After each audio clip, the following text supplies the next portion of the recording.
यार वृत्ति हमारी ऐसी हो गई कि हम दूसरे को सुखी नहीं देख सकते, कि मैं अगर दान कर रही हूं तो केवल मेरा ही होना चाहिए, इसमें किसी दूसरे का नहीं होना चाहिए।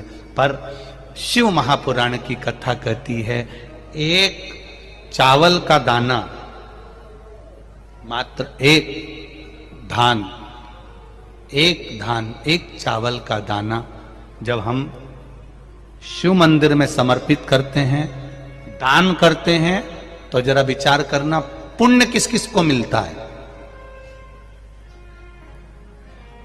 एक चावल के दाने का, एक धान का पुण्य किस किस को मिला?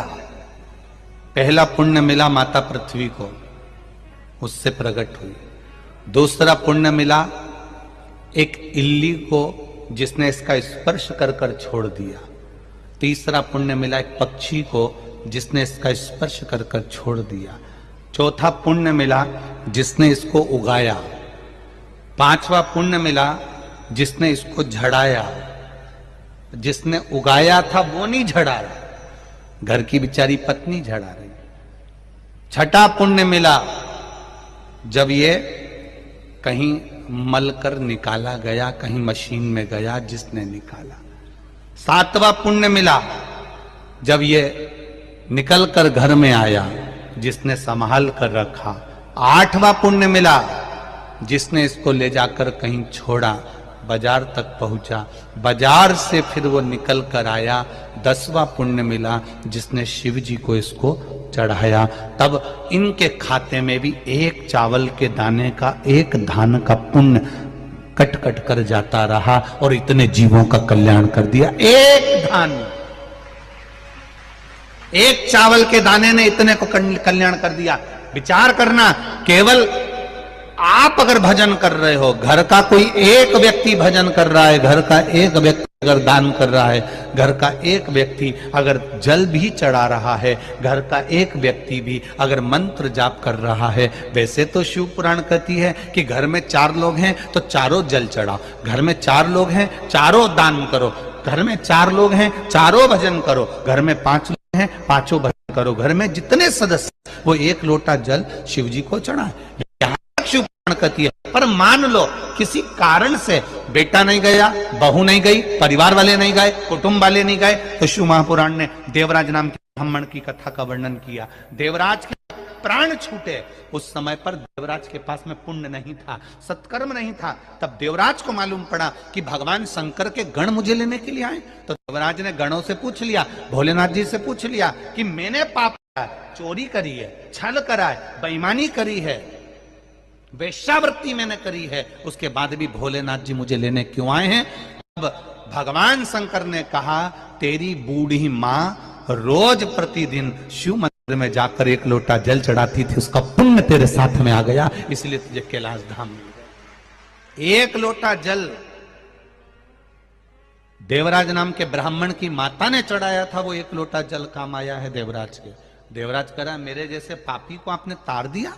क्यों तार दिया? मैंने तो छल करा, बेईमानी करी, कपट करा, नारी को गलत दृष्टि से देखा, धन चुरा कर लाया, कितना कितना धन मैंने चुराया, कितना गलत काम करा, उसके बाद भी भोलेनाथ आपने मुझे तार दिया। शिव जी कहते हैं, देवराज तुझे तारने का कारण केवल एक है कि तेरी माता रोज शिव जी के मंदिर जाती है, ठंड लग रही है, गर्मी पड़ रही है, बारिश पड़ रही है, पांव कप कपा रहे हैं, तो भी बूढ़ी माँ, बुजुर्ग माँ शिव मंदिर तक जा रही। आप में भी हमने देखा है, छत्तीसगढ़ के हों, चाहे गुजरात के, महाराष्ट्र के, राजस्थान के, चाहे जहां के लोग हैं, जितने भी भक्त शिव महापुराण की कथा सुन रहे हैं, इनका भाव, इनका हृदय, एक बात जरूर हमने देखी है कि ये भी 1 लोटा जल लेकर जाते हैं, चाहे गर्मी पड़े, बारिश पड़े, ठंड पड़े, कुछ भी हो, शिव के द्वार जाना, शंकर की चौखट पर जाना। 1 लोटा जल का कितना महत्व है? दधीचि ऋषि की धर्म पत्नी का श्राप देवताओं को लगा। जरा ध्यान देना, कई लोग कहते हैं गुरुजी ये 1 लोटा जल तुम कहां से लेकर आए हो? ये 1 लोटे जल की महत्वता कहां से लेकर आए हो? जो दुनिया के लोग शिव महापुराण पर उंगली उठाएं, शंकर जी के पूजन पाठ पर उंगली उठाएं, उनको ये कथा जरूर सुना देना कि एक लोटा जल कहां से आया। शिव मंदिर में जब आप कभी जाएं शंकर भगवान की, कभी ऐसा मौका लगे कि आपको लगे कि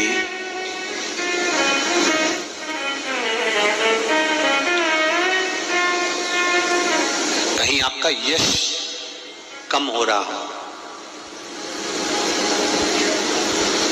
आप जानते हो कि मुझको ये काम करवाना है और ये काम आगे हो ही नहीं रहा है, ये फाइल आगे बढ़ ही नहीं रही,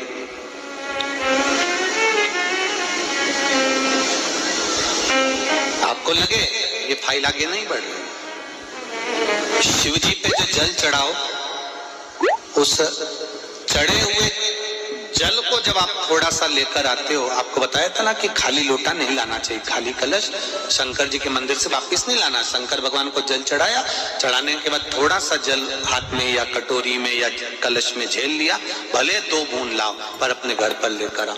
उस 2 बूंद जल का भी स्पर्श कलश के अंदर हाथ की 3 उंगलियां लगाकर अगर त्रिशूल पर टच कर कर मात्र आपने उस कलश के अंदर लगा दिया और वो जल भी आपने अपने घर पर छोड़ दिया, छींट दिया या उसका आचमन मात्र हो गया, तो व्यक्ति का यश बढ़ना अपने आप प्रारंभ हो जाता है, उसकी यश की प्राप्ति उसको होने लगती है,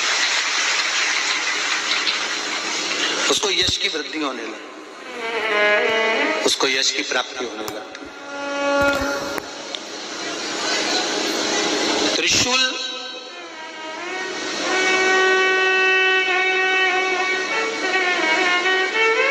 का दान,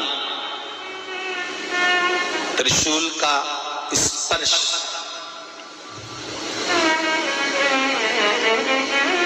एक बहुत अच्छी बात कहना चाहेंगे, आपके स्मरण में रहना चाहिए, बहुत सुंदर इसमें। कभी अगर मौका लगे, कभी अगर मौका लगे और शंकर भगवान का बहुत सुंदर श्रृंगार हो गया, बहुत सुंदर श्रृंगार हो गया और शिव जी पे माला भी बहुत अच्छी चढ़ी है, बेलपत्र भी अच्छी चढ़ी है, धतूरा भी अच्छा चढ़ा हुआ है, फूल भी अच्छे चढ़े हुए हैं और आपने देख लिया शिव जी का बहुत अच्छा श्रृंगार हो गया और तुम्हें कभी मौका लग जाए ऐसा